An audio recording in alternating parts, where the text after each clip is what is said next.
ஆலயா cotton trending வேட்டிகள் ஷர்ட்டுகள். AIADMK கூட்டணி வேட்பாளர்களை ஆதரித்து நாகர்கோவிலில் இன்று மாலை ரோட் ஷோ நடத்துகிறார் பிரதமர் மோடி. அதிமுக பொதுச் செயலாளர் எடப்பாடி பழனிசாமி, பாஜகவின் அண்ணாமலையும் பங்கேற்கின்றனர்.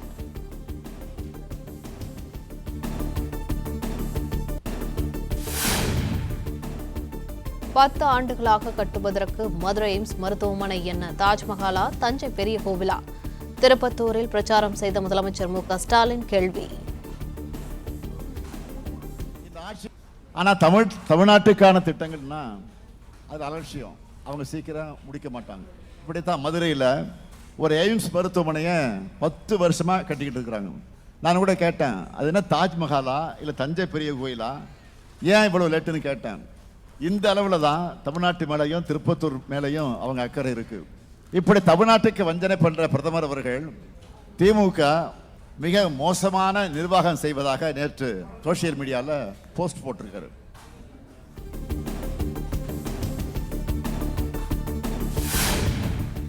இந்தியாவிலேயே தமிழ்நாட்டில்தான் அதிக மக்கள் நலத்திட்டங்கள் செயல்படுத்தப்படுகிறது. திமுக ஆட்சியில் நிர்வாகம் மிக மோசமாக இருந்ததாக கூறிய பிரதமர் மோடிக்கு முதலமைச்சர் மு.க.ஸ்டாலின் பதில்.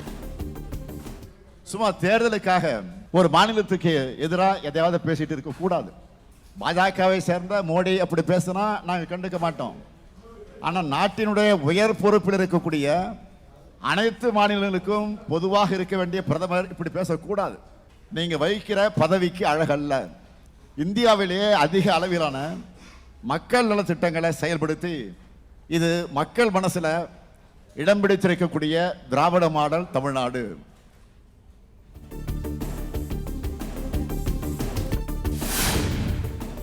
கூட்டணி வேறு, கொள்கை வேறு என்று கூறும் இபிஎஸ் தங்களது கொள்கை என்னவென்று விளக்கம் அளிக்க முடியுமா? வேலூரில் பிரச்சாரம் செய்த முதலமைச்சர் மு.க.ஸ்டாலின் கேள்வி. கடந்த நாடாளுமன்ற தேர்தலில் பாஜகவை பிரிந்த மாதிரி ஒரு கபல நாடகம் போட்டார். அதோட கூட்டணி தலைமத்துக்கானத்தான் இந்த சட்டங்களை ஆதரிச்சோம் என்று கதை சொன்னார்.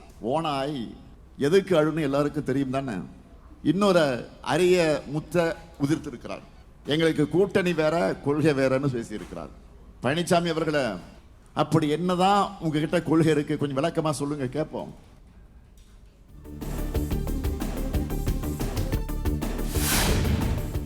பாலக்கோடு பகுதியில் நடைபயிற்சி மேற்கொண்டபடி வாக்கு சேகரித்த முதலமைச்சர் மு.க.ஸ்டாலின் திமுக வேட்பாளராக களமிறங்கும் மருத்துவர் செந்தில்குமாருக்கு ஆதரவு திரட்டினார்.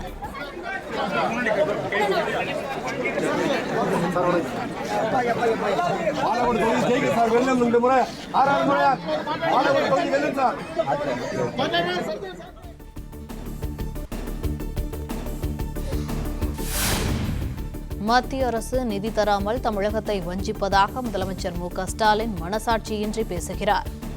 மத்தியில் காங்கிரஸ் கூட்டணி ஆட்சியில் இருந்தபோது கூட திமுக புதிய திட்டங்களை கேட்டு பெறவில்லை என்று இபிஎஸ் குற்றச்சாட்டு.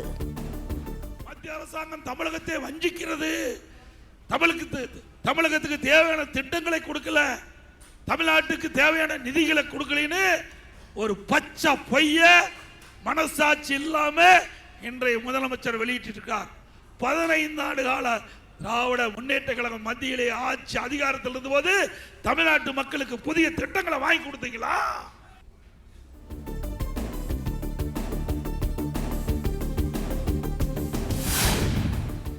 ஊழல் செய்வதிலும் கடன் வாங்குவதிலும் தான் தமிழ்நாடு முதன்மை மாநிலமாக மாறியுள்ளது. மீண்டும் திமுக ஆட்சி அமைந்தால் தமிழ்நாடு தாங்காது என்று இபிஎஸ் காட்டம். ஊழல் செய்வதிலே முதன்மையான மாநிலம், இந்தியாவிலேயே கடன் வாங்குதல முதல் மாநிலம், இந்தியாவிலேயே கடன் வாங்குதல முதல் மாநிலம். இப்படிப்பட்ட அரசாங்கம் தேவையா?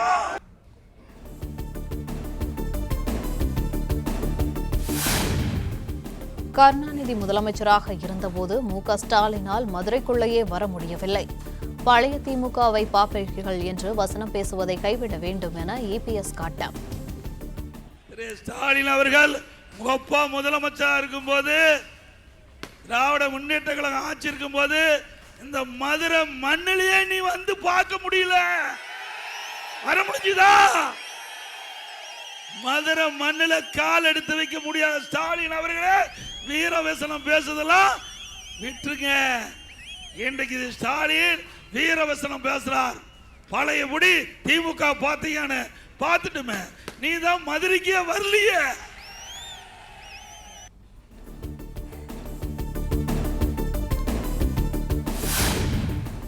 கல்விக் கடன் ரத்து, கேஸ் மானியம் உள்ளிட்ட வாக்குறுதிகளை திமுக நிறைவேற்றவில்லை. அதிமுகவின் 297 வாக்குறுதிகளும் முழுமையாக நிறைவேற்றப்படும் என கூறி இபிஎஸ் பிரச்சாரம். 5 ஆண்டு திராவிட முன்னேற்ற கழக ஆட்சியில் 1/4 பங்கு அறிவிப்பு கூட நிறைவேற்றல. உதாரணத்துக்கு மாதந்தோறும் கேஸ் சிலிண்டர் மானியம் 100 ரூபா கொடுத்தாங்களாமா? கொடுக்கல.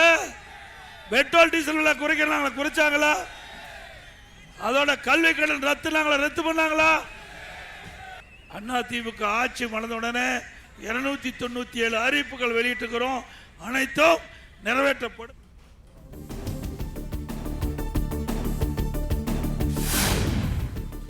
தமிழ்நாட்டில் திமுக கூட்டணி வெற்றி பெறக்கூடாது என நினைக்கிறார் ராகுல் காந்தி. தற்போது வரை பிரச்சாரத்திற்கு வராததை சுட்டிக்காட்டி அண்ணாமலை பேச்சு. வேட்பாளர் இருக்கக்கூடிய தொகுதிக்குள்ள வந்து காங்கிரஸ் கட்சிக்கு பிரச்சாரம் பண்ணாம இன்னைக்கு ராகுல் காந்தி அவர்கள் கோயம்புத்தூர் விமான நிலையத்திலிருந்து டெல்லிக்கு போயிருக்கிறார். இதிலிருந்து என்ன தெரிகிறதுங்க? காங்கிரஸ் திராவிட முன்னேற்ற கழகத்தினுடைய கூட்டணி என்பது ஒரு சந்தர்ப்பவாத கூட்டணி. அவர்கள் இருவருக்கும் அந்த கூட்டணியில் இருப்பதற்கு விருப்பம் இல்ல, தோல்வி பயம் தெரிகிறது. அதை தாண்டியும் இருவரும் பம்மாத்து வேலை பண்ணிட்டு இருக்கிறாங்க.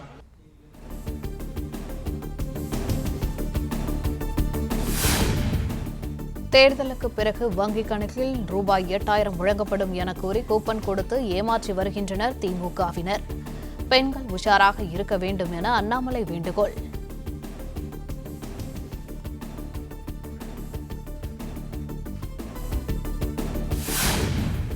தொகுதி மறுவரையறையை முதலில் சீரழித்தவர் கருணாநிதிதான் என சீமான் காட்டம். தமிழ் சமூகத்திற்கு அதிக வாக்கு கிடைக்கக்கூடாது என்பதற்காக தொகுதிகளை சீர்குலைத்துவிட்டு திமுக தற்போது அதை பற்றி பேசலாமா என கேள்வி. தொகுதி வரையறையை சீர்குலைச்சது யார்? இது முதல்ல ஐயா கருணாநிதி அவர்கள் தான் இந்த தொகுதியை மறுசீரமைக்கிறதுங்கிற பேர்ல சீரழிச்சது அவர்கள். புதுக்கோட்டை தொகுதிக்கு ஒரு நாடாளுமன்றம் இல்லை. எங்களை தூக்கி இங்கே அறந்தாங்கில சேர்க்கிறது திருவடையானேற்று, என்னையை தூக்கி மானாமரியில் சேர்த்து இளையாங்குடின்னு ஒரு தொகுதி இருந்துச்சு. எனக்கு தொகுதி அற்றவரை ஆக்குறது யாரு? என்னை கொண்டு வந்து மானாமரியில் சேர்த்து இப்படி தாறுமாறா எந்த ஒரு தமிழ் சமூகத்துக்கும் குவிந்த வாக்கு இருக்கக்கூடாதுங்கிறது அவங்க நோக்கம். அதனால எல்லாத்தையும் தூக்கா பிச்சு செதைச்சது அவங்க தான்.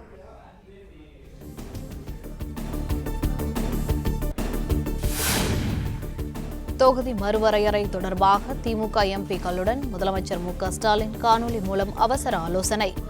நாளை கூட உள்ள நாடாளுமன்ற சிறப்பு கூட்டத்தொடரில் விவாதிக்க வேண்டிய அம்சங்கள் குறித்து ஆலோசனை.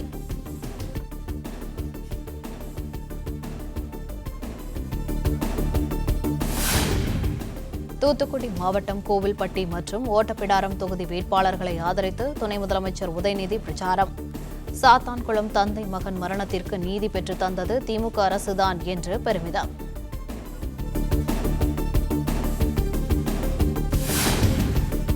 துணை முதலமைச்சர் உதயநிதி ஸ்டாலினின் வேட்புமனு சொத்து விவரங்களில் உள்ள முரண்பாடு குறித்து விசாரிக்க கோரிய வழக்கு. வருமான வரித்துறை அறிக்கை தாக்கல் செய்ய சென்னை உயர்நீதிமன்றம் உத்தரவு.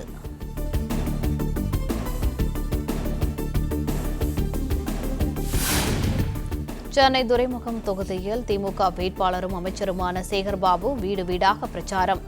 நிரந்தர வீடு இல்லாதவர்களுக்கு தொகுதிக்கு உள்ளேயே குடியிருப்பு வசதி ஏற்படுத்தி தருவதாக வாக்குறுதி.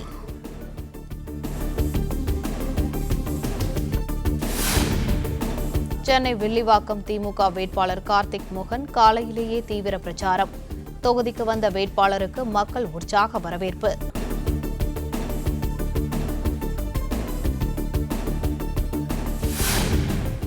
போடிநாயக்கனூர் விநாயகர் கோயிலில் வழிபட்டு திமுக வேட்பாளர் ஓ பன்னீர்செல்வம் பிரச்சாரம். சமுதாய பெரியவர்களுக்கு சால்வை அணிவித்து ஆதரவு திரட்டினார்.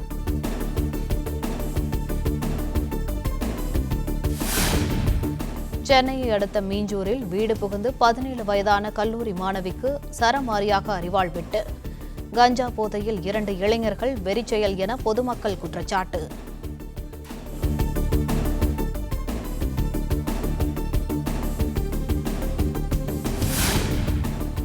மீஞ்சூரில் செமஸ்டர் தேர்வுக்கு வீட்டில் படித்துக் கொண்டிருந்த அப்பாவி மாணவியை வெட்டிய கொடூரம். கை, பின்னந்தலை, கால்களில் வெட்டுக்காயமடைந்த மாணவிக்கு தீவிர சிகிச்சை.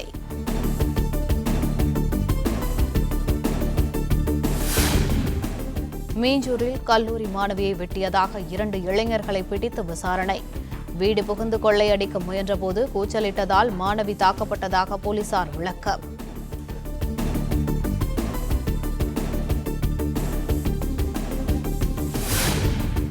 வெள்ளி விலை கிலோவுக்கு 10,000 ரூபாய் உயர்ந்தது. 1 கிலோ 2,75,000 ரூபாய்க்கு விற்பனை.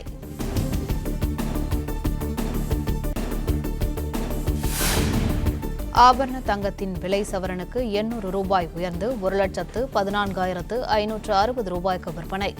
கிராமுக்கு 100 ரூபாய் உயர்ந்து 14,320 ரூபாய்க்கு விற்பனையாகிறது. ஆலயா காட்டன் ட்ரெண்டிங் வேட்டிகள் ஷர்ட்டுகள்